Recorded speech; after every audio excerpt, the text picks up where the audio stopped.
welcome to Equity News Tidbits. I am Hafsat Badiru.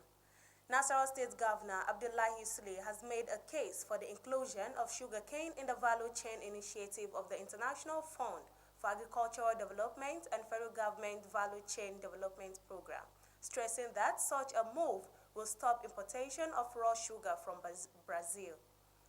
Governor Sule announced this when he hosted a delegation led by the country director, International Fund for Agricultural Development, Mrs. Dede Ekoue, at the Government House on Wednesday. Government House Correspondent Zainab Ibrahim reports.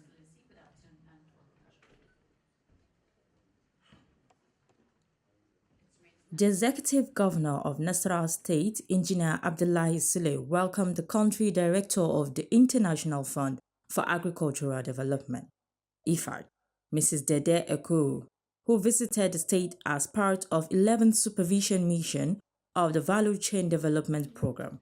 Mrs. Ekoue praised Governor Sule for his support of the program.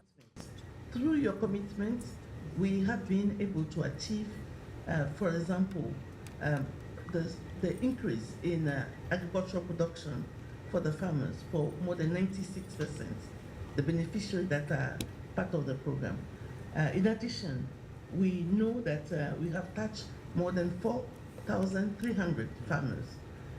It is not only about producing raw product, it's also about processing. We have been privileged today to visit the processing center, and it is also about ensuring that we promote agriculture in a way that is sustainable. So we have been impressed by the way the women were working on the initiative of waste to wealth, transforming residue from rice production into briquettes.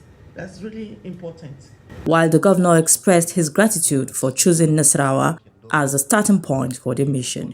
I've been following up with this value chain because my background, from the last company that I was a group MD, I manage agriculture in that company. So that's the reason why I pick agriculture as one area of interest, for me, to make sure that we do that. And I do understand value chain, and I said, when you come, there's one area that we are not working on completely on value chain, and I said I will try to talk to you and see if you will take it seriously. But first is to welcome you and to thank you, and I'm happy that you are happy from what you have seen so far. Dr. Adigizi and her team are doing a fantastic job, and I also want to thank them, because they are going in there, they are not producing billionaires, but they are actually producing people who are now becoming more and more independent, and then also participating in the food security, of the country. Because this is one area that we have to continue to work hard, here in Nasarawa State. And I always say in Nigeria, in fact, we are going to work as northern governors to come together and say that we have the greatest opportunity now to ensure that we pick most of these crops and say every state, this is what we want you to go and do, so that we can support this. Is it cotton? Is it groundnuts? Is it sesame? Is it, cassava? Or is it yams? They eat more yams in Benue, we produce more yams in Nasarawa State. He also urged IFAD to consider expanding their focus to include sugarcane and other crops in the state. The program, which requires states to provide counterpart funding, has seen Nasarawa State as a leading participant in fulfilling its obligation. From Government House, Lafia, Zainab Ibrahim, Equity TV. Meanwhile, the Nasarawa State Government has implemented all outstanding promotions for civil servants in the state following a request by the organized labor. The State Accountant General, Musa Ahmed Muhammed, confirmed the implementation with payment of 1 month arrears for July, commencing today, Thursday, 29th August 2024. He assured workers of the administration's commitment to improve their well-being and creating an atmosphere for decent life after.